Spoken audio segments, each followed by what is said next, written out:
हमें इस रिलेशनशिप को एक्सटेंड करने में रोक रहे थे, सस्टेन करने में रोक रहे थे। एंड कोई भी इनोवेशन होता है तो उसकी एक जर्नी होती है, अप्स एंड डाउन्स की, we have been going to that.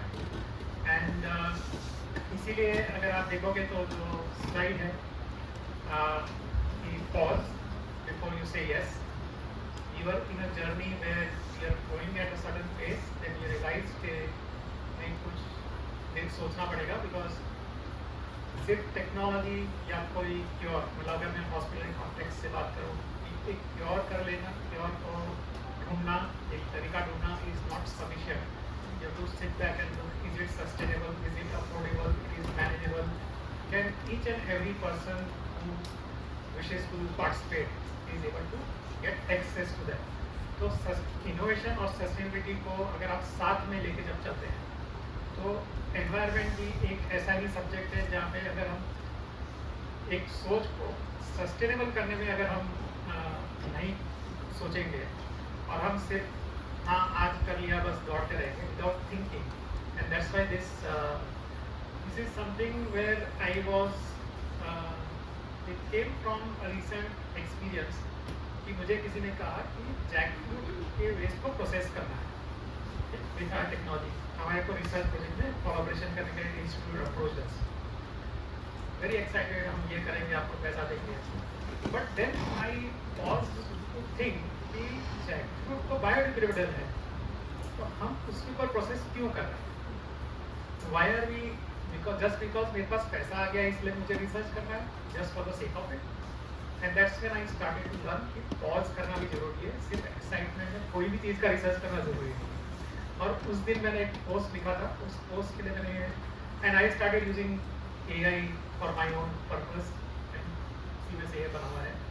So this entire session what we are thinking, and we'll get into the details, but अगर हम इस चीज़ के ऊपर रिफ्लेक्ट कर सके कि yes we need to pause, think and not just run. So, why we need to pause is, इस diagram को आप लोग में से कितने लोग रिलेट कर पाते हैं आज की life? Where are we today and where is it that we should be? So left में जो मैसेज लिखा हुआ है, this was somewhere around 8-10 years ago I was exposed to this information, and तब से ये information मेरे दिमाग के पीछे एक बैठ गई है। I want something which is continuously reminding me कि हमें कुछ करने की ज़रूरत है, और ये जिसको हम बोलते हैं स्टिमुलस है, जो अगर आपके अंदर चला गया कि मुझे इसके लिए कुछ करना है, जैसे आज अगर आप कोई चीज़ को निर्णय लेते हो कि मुझे कुछ करना है, तो उसके लिए बहुत ठोस पर्पस चाहिए। और अगर आपका पर्पस डीप नहीं और आपका पर्पस आप उसको समझ नहीं पाएंगे तो आप कभी भी रास्ते से भटक जाओगे।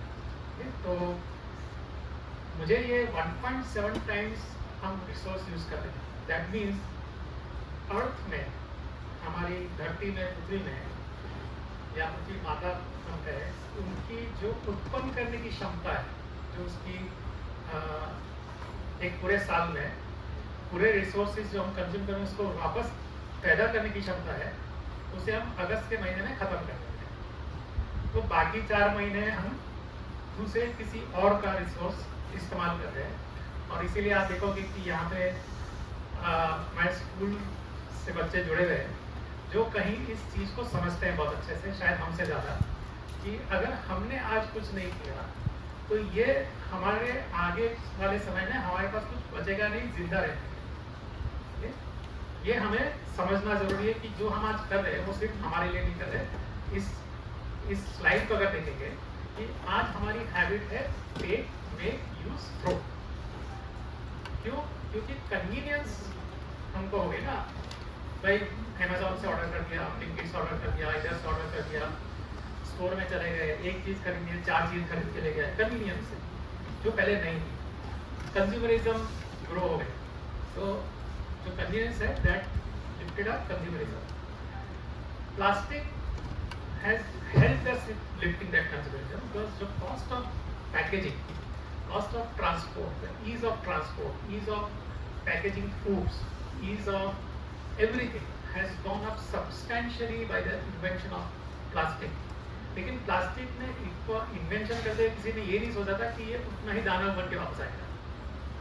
जब ये बना था तब तो बहुत ही ज़बरदस्त इनोवेशन था कि हमारी cost of packaging, cost of transport को सब्सटेंशियली, मतलब आज अगर हम उस कॉस्ट, अगर आप बोल रहे हैं कि हमें हैबिट करनी है प्लास्टिक यूज़ नहीं करने की, तो मुझे 5 पैसे के बैग के लिए 10 रुपए का बैग लेने के लिए मैं कैसे अपने आप को मोटिवेट करूं?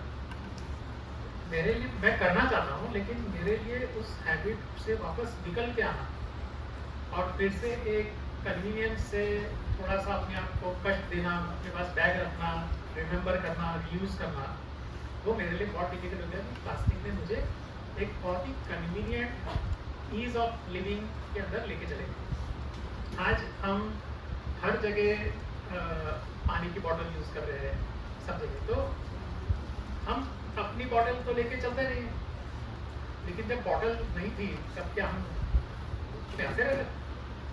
तो हम कभी ये नहीं सोचते कि हम उस दौर से भी गुजरे हैं। शायद आप में से बहुत लोग नहीं होंगे, लेकिन हमारी उम्र के लोग उस दौर में से गुजरे हैं जब हमारे पास ये रिसोर्सेज ही नहीं थे। प्लास्टिक से ने जो हमें चेंज ला के दिया, तो हम ट्रेन से जाते थे, स्टेशन पे उतरते थे, ढूंढते थे नल, फिल्टर भी नहीं कि कहाँ से पानी मिल जाएगा, कि पानी हमारे लिए जीवन था। अब पानी इतना आसानी से मिल गया कि हम उसकी वक्त नहीं समझते, उसको वेस्ट भी करते हैं पहले। सो हमने कन्वीनियंस को हर तरह से कंजम्पशन के अंदर इतने शिफ्ट हो गए कि हमने अपने रिसोर्सेज को समझा नहीं, और वो दिशा हमको या लेफ्ट साइड में दिख रही है। तो टेक मेक यूज थ्रो की हैबिट आज हमारी डेली लाइफ का पार्ट है, मेरी लाइफ का भी पार्ट है। मैं नहीं बताऊँ मैं नहीं करता, लेकिन मैं कॉन्शियस हूँ कि मैं कर रहा हूँ। अगर मैं कॉन्शियस हूँ तो मैं सॉल्यूशन ढूंढूंगा। अगर मैं कॉन्शियस ही नहीं हूँ, अगर आप इस प्रेजेंटेशन या इस आज के दिन में इतना भी मैसेज लेके जाते हो कि मुझे कॉन्शियस रहना है कि मैं इस दिशा में हूँ और मुझे सर्कुलर इकोनॉमी में शिफ्ट होना है, ताकि मैं अपनी रिसोर्स एफिशिएंसी को इम्प्रूव कर सकूँ, मेरी धरती की क्षमता जो है उस क्षमता के दायरे में रहूँ, उसी के अंदर मैं जीऊँ, और मेरे एक व्यक्ति के कंट्रीब्यूशन से पूरी दुनिया का फर्क पड़ सकता है। कभी कभी ये सोचते कि मेरे अकेले से क्या होगा, पर गुजराती में कहते हैं टीपे टीपे सरोवर भरा है। तो आप एक और ड्रॉप तो बन जाओ उस ओशन में। आप ये मत सोचो मैं ओशन बन जाऊँ, ये सोच के लोग ऐसे फंस हो जाते हैं, मैं क्या कर सकता हूँ। तो ये लीनियर इकोनॉमी से सर्कुलर इकोनॉमी, प्लास्टिक पॉल्यूशन की अगर हम बात करेंगे उससे लड़ना है, तो पहले ये माइंडसेट शिफ्ट करना बहुत जरूरी है कि मुझे ये करना है। और इसको इमेजिन करने के लिए बात बहुत बड़ी बड़ी है। हमने एक सिंपल मेथड से इसको अगर हम समझते हैं, तो मैं एक वेस्ट जनरेटर हूँ, ठीक है? एक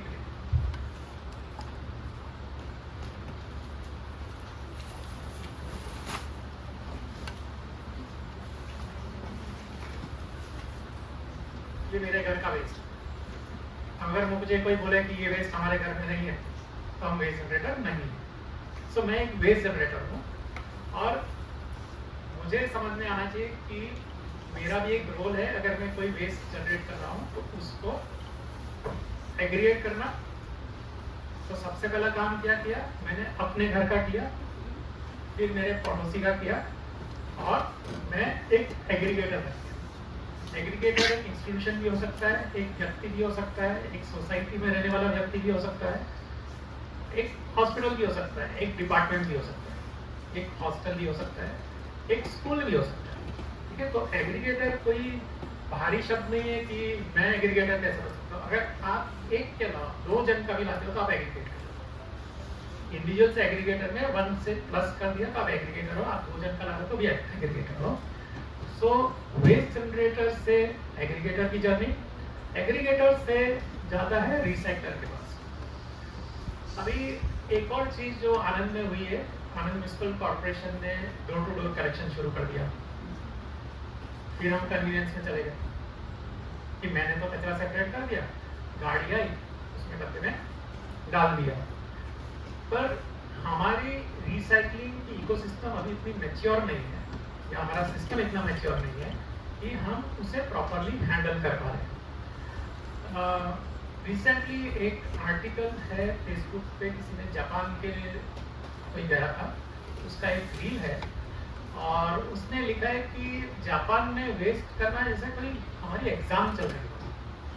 एक उनका लीफलेट है जिसके ऊपर हर प्रकार की वेस्ट लिखा हुआ है। हर वेस्ट को एक पर्टिकुलर बैग में डालना है, पर्टिकुलर लोकेशन में डालना है और पर्टिकुलर टाइम पे उठाया जाएगा।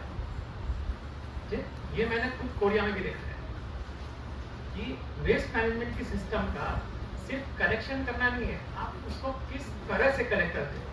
हॉस्पिटल्स उसमें एक उदाहरण है। हॉस्पिटल्स में आप 4 बिल बनाते हो, बायोमेडिकल अलग है, ये अलग है, ये अलग है। लेकिन मैं तो यहाँ पे रोज करीब 1 साल से फिटनेस मीटिंग आता हूँ किसी तरह की लैब में, और मैं देखता हूँ चारों को एक डब्बे में डाल देते हैं। डब्बे में बिल में लेके आता है और फिर वो इकट्ठा, मतलब उसको हम सेग्रीगेट करके कुछ कर नहीं रहे, वो इंसिनरेशन में जाए।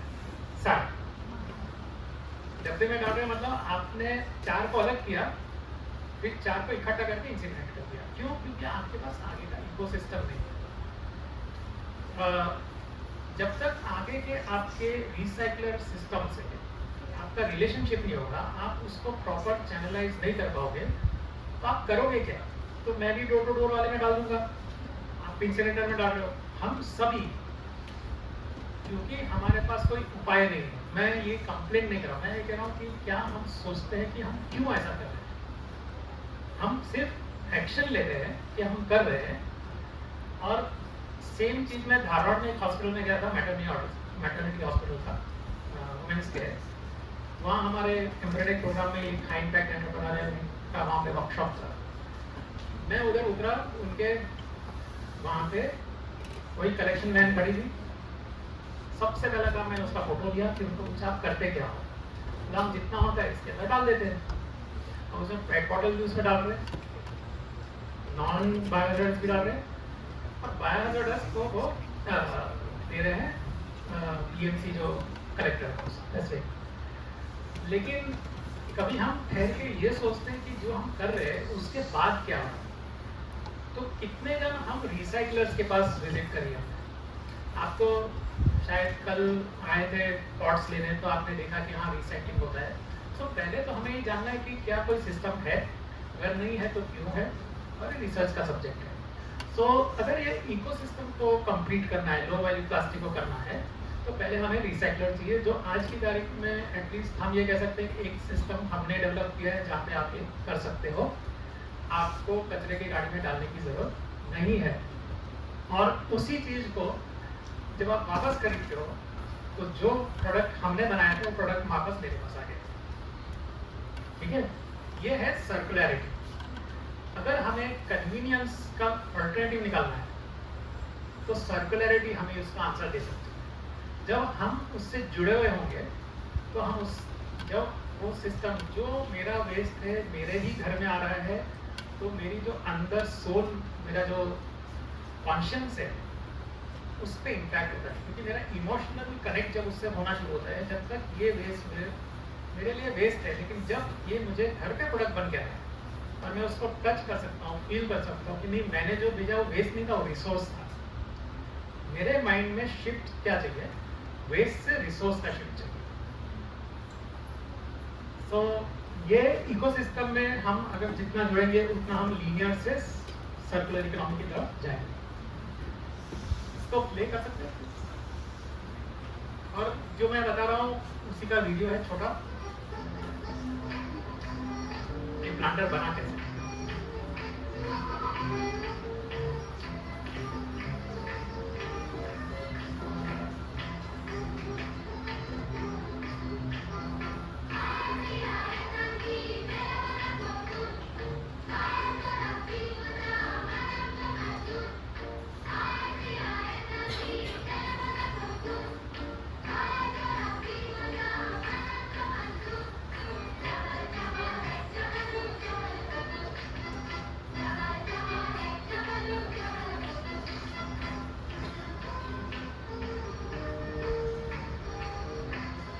सो जो आप ये पॉट देख रहे हैं या जो प्लांट जिसमें लिया हुआ है, वो प्लांट का बनने का तरीका ये है, जो यहाँ से आपका 1 किलोमीटर दूर है।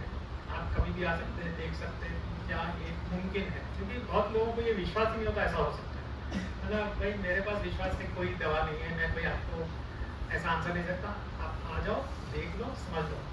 क्योंकि आप भी हॉस्पिटल और जब आप मेडिकल इसमें हैं, किसी को बताते नहीं है, ऐसा कर सकते हो, लेकिन जब तक करोगे नहीं तब तक विश्वास होता नहीं है। फिर मेरा कंट्रीब्यूशन कर रहा हूँ, पता कैसे चलेगा?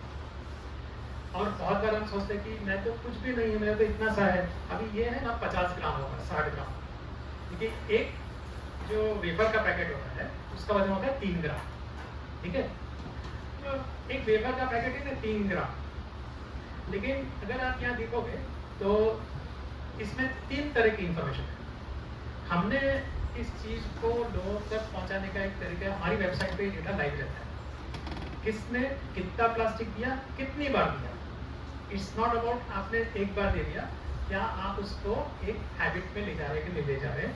तो आपको जब डेटा देखना शुरू होता है कि मैं कहाँ हूँ, मेरा कंट्रीब्यूशन क्या है, तो आप उससे शायद रिलेट कर पाएंगे कि क्या मैं इसमें, और दूसरा कर रहा है मैं क्यों नहीं कर रहा हूँ।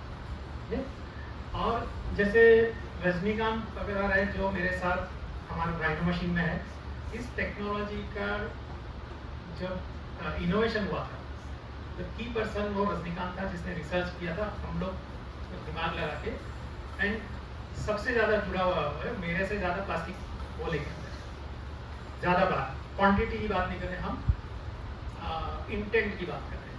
तो ये जो डॉक्यूमेंट है वो आपको इंटेंट दिखाता है कि लोग इसमें जुड़ रहे हैं। 60 ग्राम भी दिया है तो किसी ने 10,000 1 टन भी दिया है, ठीक है? तो कुछ एनजीओ से आ रहे हैं जो कलेक्शन कर रहे हैं, तो कुछ इंडिविजुअल से आ रहे हैं। और ये तरीका है, अगर हम इस चीज़ से जुड़ना चाहते हैं तो वो है, अगर हम परिवर्तन लाना चाहते हैं तो हमारा परिवर्तन तो हैबिट से होगा। तो हैबिट में 3 चीज़ है। पहले तो आपको अवेयर होना चाहिए कि इसका मुझे क्या इम्पैक्ट है। तो मैं आपको दिखा रहा हूँ, ये आपका इम्पैक्ट है। आपको करना क्या है, इसको थैली में भरना है, फिर इसको लाके रिसाइकलर को दे दिया, फिर मुझे क्या पता। ये हमेशा एक क्वेश्चन रहता है, इसका जवाब आपको खुद ढूंढना है कि आपको फायदा पैसे में चाहिए, इमोशन में चाहिए, रिकग्निशन में चाहिए। आप डिफाइन करो आपको किस फायदे से आप मोटिवेटेड हो। हम आपको कोई नहीं, ये नहीं कहेंगे कि आपको क्यों करना चाहिए। क्यों करना चाहिए के कारण सिर्फ आप ढूंढ सकते हो, दूसरा कोई बाहर से आपको बता नहीं सकता। लेकिन अगर आपके पास वो कारण नहीं है, ये हैबिट कभी होगी हो, तो आप अपना कारण जरूर ढूंढ लेना। और उसी कारण से आज हमारे पास स्कूल के बच्चे जो सितंबर में हम जब इनसे जुड़े थे, जीवर्धन फाउंडेशन, सबसे पहले किसी ने हमसे पूछा कि ये फाउंडेशन आप जुड़े हुए हो क्या? तो ये फाउंडेशन हमने शुरू किया है। बहुत बड़ा अंतर है। ये ऐसा पहला फाउंडेशन मैंने देखा है जो स्कूल के बच्चों ने शुरू किया है, और ये 3 पर्पस से इन्होंने शुरू किया था। एक फीड द नीड था, जो बच्चों जो खाना खिलाते हैं उनको एजुकेट करते हैं। और जब ये हमारे फैक्ट्री आए थे सितंबर में, अगस्त या सितंबर में, तब इनको, और उस टाइम में शायद इनकी सोच भी होगी, मुझे नहीं पता, लेकिन मैं सोचता हूँ मतलब उससे भी कुछ रिलेशन है। और इन्होंने सोचा कि हम प्लास्टिक के लिए भी कुछ करेंगे। सो अब वो क्यों कर रहे हैं, क्या कर रहे हैं, वो इस हैबिट में क्यों इन्वॉल्व है, तो मैं हम देखते हैं कियान, धैर्य और बाकी सबका इंट्रोडक्शन ये दोनों दे देंगे।